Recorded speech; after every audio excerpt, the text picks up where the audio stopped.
Ingat po sa mga akyat bahay sa Quezon City. Nahuli kamang pagsalakay ng mga lalaki sa isang bahay. Libu-libong pisong halaga ng gamit po ang natangay. Balitang hatid ni James Agustin.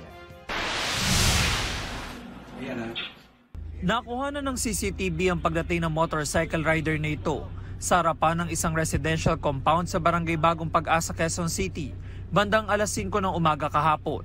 Pagkaparada, nilapitan ng rider ng isa pang lalaki na nakasuot ng dilaw na hoodie. Sa anggulong ito naman, kitang pumasok ang dalawa sa gate at naglakad papasok sa compound. Matapos lang ang ilang minuto, bumalik ang rider sa kanyang motorsiklo.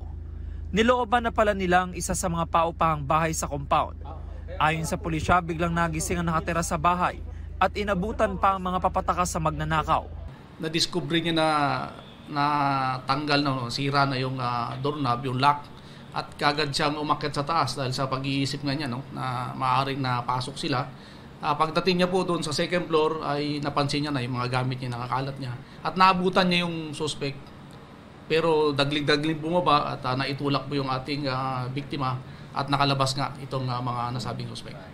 Lumalabas sa tatlo ang nasa likod ng pagnanakaw pero hindi nakuhanan ng CCTV ang isa na nagsilbing lookout. Second na sa follow-up operation ng QCPD Station 15, naaresto ang isa sa mga suspect, ang 24 anyos sa si Reader John Reyes. Si Reyes daw ang nakita sa CCTV na nakasakay sa motorsiklo. Yung pong motor na ginamit ng suspect ay may sira doon sa kanyang upuan at yun din po ang natagpuan natin doon sa bahay ng suspect natin dito na nahuli, na yung motor ay tugbang-tugma po doon sa mga pumasok na ginamit ng mga suspect.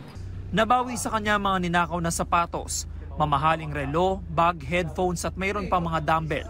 Ayon sa pulisya, nagkakahalaga ang mga ito ng halos 170,000 pesos.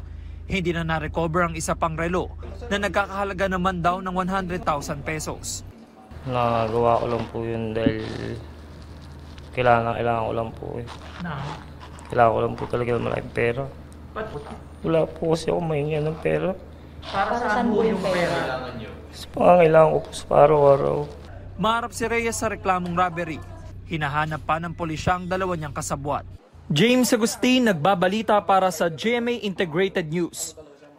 Maging updated po sa mga maiinit na balita. Maaring mapanood ang Balitang Hali at ang iba pang award-winning newscasts sa youtube.com/GMA News. I-click lang ang subscribe button. Sa mga kapuso abroad, maaari po kaming masubaybayan sa GMA Pinoy TV at www.gmanews.tv.